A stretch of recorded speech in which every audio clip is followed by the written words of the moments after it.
Ever bought something online from another country and just wondered what happens after you hit that buy button? Well, today we're going to follow the money. We are going to crack open a country's entire wallet and see exactly how your single purchase fits into this massive global flow of cash. So let's set the scene. You're in India, you found the perfect laptop, and it's from a company based in the US. You pay for it in rupees, right? But the company on the other side of the world, they want dollars. That one simple click you made kicks off this incredible chain reaction that can actually affect entire economies. So this immediately brings up two huge questions. First, on this giant national scale, where does your tiny laptop purchase even get recorded? And second, how do your rupees magically turn into the dollars that the American company needs? Let's dive in and break it all down. Okay, to answer that first question, I want you to imagine that every single country has a giant national checkbook. And this isn't just for things the government buys. It's a master ledger that tracks every single dollar, euro, or rupee that flows into or out of that country. The official name for this checkbook is the Balance of Payments, or BOP for short. You can think of it as a country's annual financial statement. It logs everything, from your laptop purchase to huge corporate investments, basically any transaction between the people in that country and, well, the rest of the world. The easiest way to think about it is just like your own personal budget. Money coming in, that's your income. For a country, that's selling things to other nations, which we call exports. And money going out is your expenses. For a country, that's buying stuff from other places, imports. Okay, so a country has this giant checkbook. But what's actually inside? It's not just one super long list of transactions. To keep things organized, economists split it into two main sections, or accounts.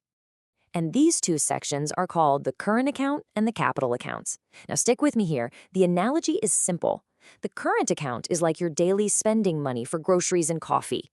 The capital account, that's more like your long-term savings, your investments, your retirement fund. So the current account, that's all the day-to-day stuff. We're talking about physical goods like our laptop and services, things like tourism or IT support. It even includes money that people working abroad send back home to their families. This account is really broken down into a few key areas. You've got the trade in goods, which is exactly where our laptop purchase is recorded as an import. Then you have services, things you can't really hold like banking or software development. And finally, you have what are called transfer payments. It's a super detailed look at all the short-term money moving around. Let's just zoom in on that trade in goods part for a second. If a country over a whole year spends more money buying foreign goods, imports, than it earns from selling its own goods to the world, exports, that situation has a specific name, a trade deficit. Let's put some really simple numbers to this. Imagine India exports $150 million worth of goods. That's money coming in, so it's a credit. But it imports $240 million in goods, and our laptop is in there somewhere. That's money going out, so it's a debit. You do the simple math, and you get a balance of negative $90 million. That number right there, that's the trade deficit. It means, in simple terms, the country bought more physical stuff from the world than it sold to the world. So that probably makes you wonder, if the country is spending more on goods than it's earning, where does that extra money come from? It has to come from somewhere, right? Well, that's where our other section, the capital account, comes into play.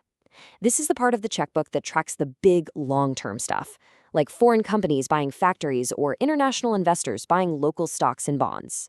And you can see how this happens in a few main ways. You've got foreign companies making what's called a direct investment, like building a new factory. You have investors from other countries buying stocks on the local market. And you have governments borrowing money. All of these things bring foreign money, or capital, into the country. And here is the absolute key takeaway. These two accounts, current and capital, they have to balance each other out. It's a rule. So if a country spends more than it earns on everyday stuff, that's a current account deficit, it has to make up for it by bringing in more long-term investment or borrowing from other countries, creating a capital account surplus. And that's not just some accounting trick. It means a country is basically paying for its current spending habits by selling off assets or going deeper into debt. Okay, so we figured out where our laptop purchase gets written down in the nation's checkbook, but we still haven't solved that very practical problem. The US company isn't going to accept rupees. They want US dollars. How on earth does that conversion actually happen? This all happens in a massive, invisible marketplace called the foreign exchange market.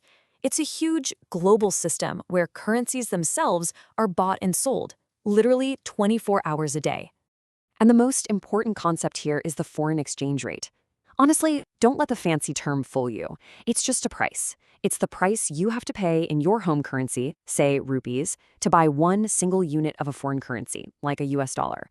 It's the glue that connects all the world's money together. So who sets this price? Well, generally speaking, there are two main systems.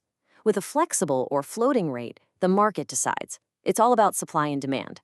But with a fixed rate, the government steps in. It decides what the price should be and then actively buys or sells its own currency to keep the rate right where it wants it.